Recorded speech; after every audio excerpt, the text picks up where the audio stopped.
성도 여러분 반갑습니다. 오늘도 우리 주님이 여러분의 삶에 동행하시면서 아름다운 열매 맺을 수 있도록 성령의 능력과 권능으로 인도해 주시고 붙들어 주신 줄로 믿습니다. 이 시간 우리가 함께 은혜를 나눌 본문 말씀 요한복음 3장 16절입니다. 요한복음 3장 16절 봉독합니다.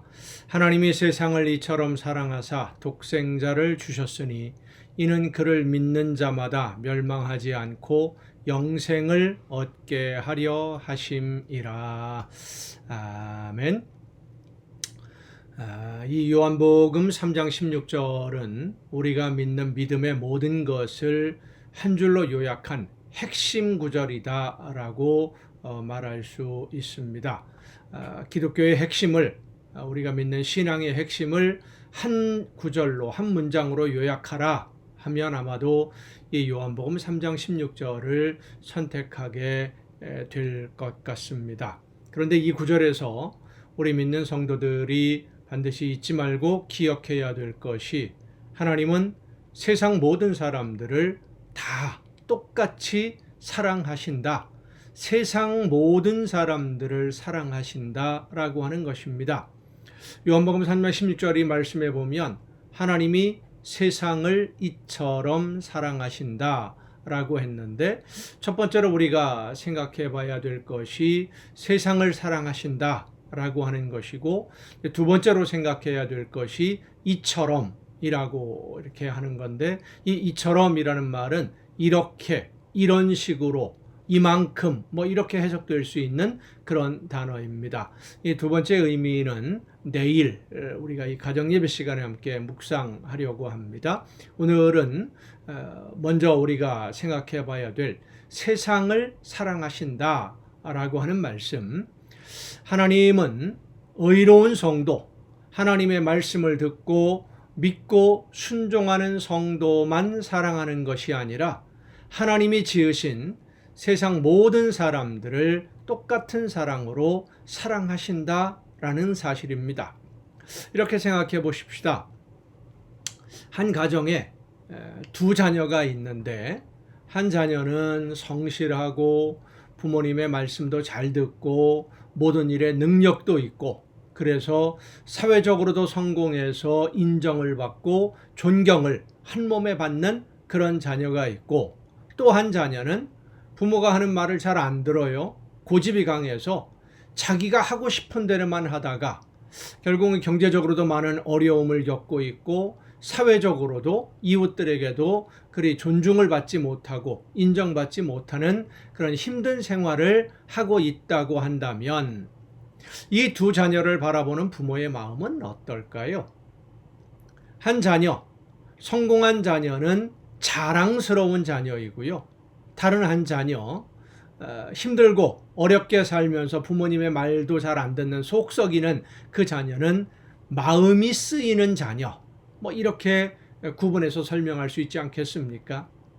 사실 부모는 성실하게 성공한 자녀보다 힘든 자녀, 어려움을 겪고 있는, 부모님의 말씀과는 다르게 자기 고집대로 살아가는 그런 자녀들, 사회적으로 인정받지 못하는 어려움을 겪고 있는 자녀들에게 마음이 더 쓰이고 신경이 더 쓰이는 것이 사실이죠. 어느 누구를 더 사랑하느냐 덜 사랑하느냐, 그런 의미가 아니라 똑같은 사랑인데 감정의 결이 좀 다른 것이죠. 감정의 결이 다릅니다. 자랑스럽게 생각하며 사랑하는 자녀가 있는가 하면 안타까움으로 사랑하는 자녀가 있고, 사랑은 똑같은 것이죠. 예수님의 비유 중에 길 잃은 양에 대한 비유가 있습니다. 목자가 길 잃은 양을 찾기 위해서 우리 안에 있는 양들을 그대로 두고 길 잃은 양을 찾아 나섭니다. 우리 안에 들어있는 양들이 사랑스럽지 않아서, 그 양들을 사랑하지 않기 때문에, 그리고 길 잃은 양 한 마리만 사랑해서 길 잃은 양을 찾아 나서는 것은 분명 아닙니다. 우리 안에 있는 양들도 똑같이 사랑하지만, 목자의 말을 잘 듣고 머물러 있는 그 양들도 똑같이 사랑하지만, 길 잃은 양은 지금 위험에 빠져 있습니다. 목숨을 잃을 위험에 빠져 있기 때문에 일단 그 양을 구해야 하는 것이 중요한 일이기 때문이지요. 그런데 목자는 두 가지 일을 한꺼번에 할 수 없기 때문에 양들을 우리에 두고 길 잃은 양을 찾아 나서지만 하나님은 그렇지 않습니다. 우리에 있는 양들을 돌보시면서 동시에 길 잃은 양도 사랑함으로 찾으신다라고 하는 겁니다.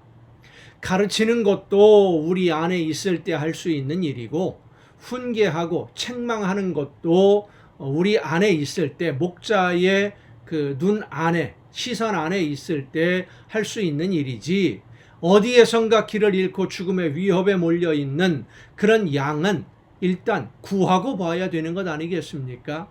그래서 찾아 나서는 것이죠. 그런데 하나님은 그런 양들을 바라보시면서 찾으시면서 동시에 말씀을 듣고 순종하는 양들도 똑같이 사랑하신다라고 하는 사실입니다. 하나님의 시선은 하나님의 사랑과 그 은혜에 감사하면서 성령의 인도하심을 따라 구원의 길, 생명의 길을 걷고 있는 성도들을 변함없이 사랑하시지만, 성령의 인도하심에 순종하지 아니하고 여전히 욕심을 따라 죄악에 빠져서 죽음의 길을 걷는, 멸망의 길을 걷는 모든 사람들도 똑같은 사랑으로 사랑하십니다. 그들이 죽음의 길에서 돌이켜 생명의 길을 걷기를 오늘도 원하고 또 원하고 기다리고 계시는 겁니다. 그래서 우리 믿는 성도들이 해야 할 가장 중요한 일, 사명이 무엇이냐 하면, 하나님을 알지 못하는 사람들, 구원의 길이 아닌 죽음의 길에 있는 모든 사람들을 하나님이 기다리시는 생명의 길로 인도하는 것, 이것이 우리 믿는 모든 성도들의 가장 중요한 사명임을 믿으시기를 바랍니다. 이 사명을 최선을 다해 감당하는 성도가 되어야만 합니다. 또한 하나님의 사랑은 사람들에게만 한정되는 것이 아니라는 것도 우리는 잊지 말아야 됩니다. 하나님의 사랑은 세상에 있는 사람들뿐만 아니라 이 세상의 모든 것을 다 사랑하십니다. 이 세상에 존재하는 모든 것이 하나님의 창조물이기 때문입니다. 그래서 우리 믿는 성도들은 하나님이 창조하신 자연을 잘 보존하고 관리해야 할 사명이 있다. 이 사명을 또한 우리는 잊지 말아야 됩니다. 자연은 내가 마음대로 사용해도 되는 것이 아니라 하나님이 우리에게 맡겨두신 것이고, 우리가 보존하고 관리해야 할 책임이 있는 겁니다. 현대과학은 이 자연을 개발하는 데 그치지 않고 사람들의 편리를 위해서, 그리고 개인의 이익을 위해서 자연을 너무나 많이 파괴했고 돌이킬 수 없도록 훼손하는 일들이 너무나 많습니다. 이렇게 하나님의 창조 질서를 망가뜨린 결과가 오늘날 이상기후나 기상이변으로 세계 곳곳에서 나타나고 있다는 것을 우리는 심각하게 받아들여야 됩니다. 하나님이 만드신 세상은 질서와 조화를 이루면서 유지되고 보존되어 왔습니다. 그 질서와 조화를 사람의 이익을 위해서 파괴한 결과가 이상기후, 기상이변으로 나타나고 있는 것이죠. 지진이라든지 여러 가지 일들 모두 다 마찬가지입니다. 우리 믿는 성도들은 하나님의 사랑이 세상 모든 사람들을 향하고 있다라는 사실을 기억하고, 하나님을 알지 못하는 사람들, 알지만 믿지 않고 따르지 않는 사람들, 순종하지 않는 사람들을 하나님에게로 인도해야 된다. 이 사명이 우리에게 있다라는 것을 잊지 말고 그 사명을 위해서 열심히 하나님의 말씀을 전해야 되고, 또 한 가지, 하나님이 만드신 이 모든 세상의 모든 것들을 하나님이 만드신 질서를 따라서 서로 조화를 이루도록 잘 관리하고 보존해야 할 책임도 우리에게 있다는 것을 우리는 잊지 말아야 됩니다. 우리 모두가 다 하나님의 사랑을 받고 있는 하나님의 자녀들답게 하나님에게 또한 기쁨을 드릴 수 있도록 맡겨주신 일들 열심히 최선을 다해 잘 감당해서 하나님께 칭찬 듣는 여러분 모두가 될 수 있기를 간절히 바랍니다. 기도하시겠습니다.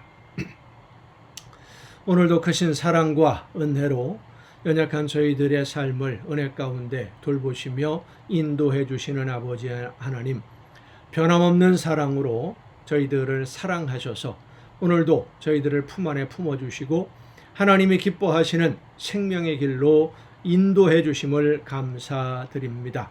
하나님의 그 놀라우신 은혜와 그 사랑을 가슴 깊이 간직하고 늘 감사하면서 아직도 이 하나님의 사랑을 알지 못하고 여전히 죽음의 길을 걷고 있는 우리의 수많은 이웃들에게 예수님의 복음을, 구원의 소식을 열심히 전하는, 그래서 그들 모두를 하나님 앞으로 인도하는 우리 모두가 되게 하여 주시옵소서.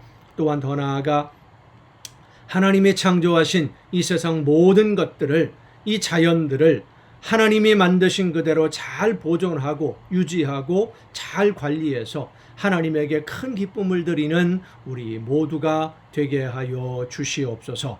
이 모든 말씀을 예수님의 이름으로 기도하옵나이다. 아멘. 여러분, 오늘도 수고 많으셨습니다. 내일 또 정한 이 시간, 이 가정 예배를 통해서 여러분 모두 함께 다시 만날 수 있기를 바랍니다. 내일 뵙겠습니다.